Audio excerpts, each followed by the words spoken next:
This is the Big O Show.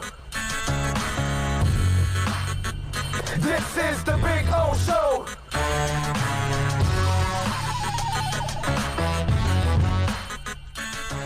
Jameis Winston. Very interesting with Jameis Winston. He was being interviewed, and he was asked about being replaced by Tom Brady.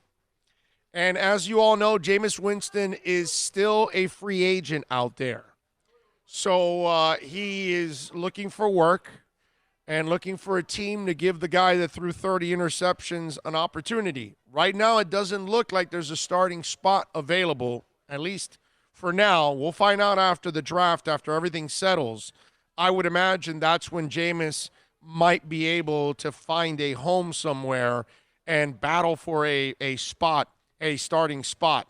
So Jameis was asked about Tom Brady replacing him, and I want you to listen to this because I find it hilarious and I find it very selective on his part, the way he phrases things. Go ahead, Bill. Well, one thing you can learn about me is my faith. I have a tremendous faith in my Lord. And one thing about Tom Brady is it's understood that he is the GOAT. For you to get replaced by Tom Brady in a city that you love so much, I guess that's kudos to me. But at the end of the day, it's a competitive sport. We all in the business. So I'm excited for whatever opportunity it may hold. And eventually I'm going to have to play the Tom Brady's, the Patrick Mahomes, and all the other great quarterbacks eventually. So that's how you win Super Bowls, and that's what I want. And, you know, for him to say kudos to me that Tom Brady replaced me, no, my brother, no. You were plan C. Bruce Arians said that if he couldn't get Tom Brady, they were going to get Teddy Bridgewater. So, Jameis, last time I checked, Teddy Bridgewater isn't the GOAT in anything. Maybe a human being. I'll go with that. I can give Teddy the GOAT as human being because he's as perfect as it gets. Great, great, great man. No doubt about that. But as a quarterback, please. He's a jag at quarterback. There's nothing special about Teddy Bridgewater at quarterback except I guess he won't turn it over much. He's not balling? Yeah, no, he's definitely not balling. He just he doesn't have the ability to ball at this level because he's just not that gifted. There's cornerbacks and safeties all over the league dying for Jameis to get back in the league. Yes. Yeah, you're right. That's 30 gifts that's out there. Yeah. Yeah. So it's the pick six, baby. But I love how he has this selective memory of, well, you know, kudos to me that Tom Brady replaced me. The GOAT, it took the GOAT to replace me. My man, they had somebody else in line to replace you also if the GOAT didn't take the job. I wish Jameis the best, and he deserves a second chance. Okay? He's too talented to give up on him right now. I get it. Most of us probably feel the same way that, you know, he's probably going to be a knucklehead from here on out and turn over the ball 30 times or 20 times a year or whatever. But there's a chance he figures it out. And even the Dolphins, somebody should give him a chance, man.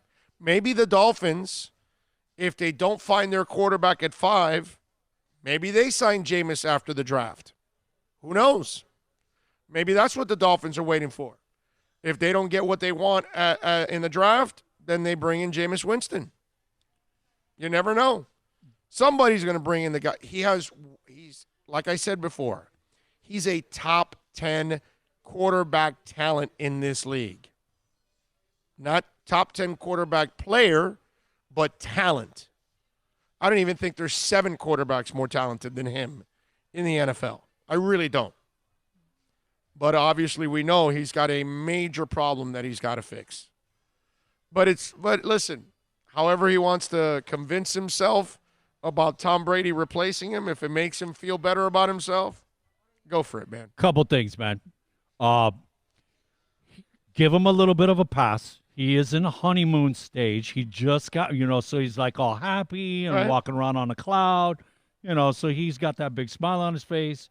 His wife must be happy they're in the honeymoon stage. Right. And this is kind of an advantage to if we do go move there, because it's kind of like a product that has a shelf life because it's fresh. The longer he sits out there, the more he gets devalued. Oh yeah. The less he's going to cost you. Yeah. So that's another. to That's swoop why. in, That's why it's worth taking the gamble, because he can't. Sure. He can't ask for big money, because nobody's going to bring him in as a starter. And it's all They're going to tell him, Jameis, we're not bringing you in as a starter. We can't pay you starter money because you have to battle for a starting job. Here's the incentive package to get you to that number, but he will be signing a prove-it contract. What do you think those numbers would look like, If he and his agent are smart, he's signing like a $15 million deal. Really? That, like, not even 12? 10 is a backup, so you figure he's a little stronger than a backup. So you kick him 15 and go 7 or 8 million in incentives, get him to 22, if 23. If he plays, exactly. Game starts, blah, Right. touchdown, interception ratio, completion, all that. He's going to cost you a little more than a backup that is 7 to 10 million, but he's not going to cost you starters money in the 20s. So you'll probably be somewhere in the mid-teens, and then you take a chance, and that's it. And, I like but the it'll idea. be a one-year deal. I would imagine you're not locked in for. No. If he's smart and his agent is smart, they don't do what Devontae Parker did and his agent. Devontae Parker took a 2-year deal with the Dolphins because he was so injury-prone that he wanted a little security with that. So he blows up in that 1 year, and then instead of risking playing that second year and injuring himself again, he then signs a long-term contract for 4 years, but it's also at a bargain rate. So that way Miami, if they're taking the gamble, they can get out of the deal if he's injury-prone. If he's healthy enough, he'll make good money, but he won't make the kind of money that he's supposed to make as a number one guy. So it's a win-win for the Dolphins either way. They're not committed that they can't get out of the deal. They can easily get out of it. And again, very smart in the way they structure, but they use their leverage against him. If you're Jameis, you've already been devalued. You now don't have leverage at all. So the only way you will gain leverage again is by signing a 1-year prove-it contract, and you go out there and you ball. You really ball. And if you do that, then you're going to have 10 teams, including the one you're playing for, waiting to give you money. And even the one you're playing for could tag you. And now you're getting a tag of $30 million. So at least you're making money. So that's the way I would look at it if I'm Jameis. We'll find out if he and his agent are smart and they do what I say and sign a 1-year deal. It totally makes sense. And like you pointed out in the past, man, him and Fitzpatrick worked together before. Yes. Fitz was at Tampa. Everything says do this, right? I mean, try it. You got nothing to lose. You're not giving up anything. And you have all the cap space, so you can just try it for a year. It doesn't work. You move on. But again, I think the Dolphins won't even think about Winston until after the draft.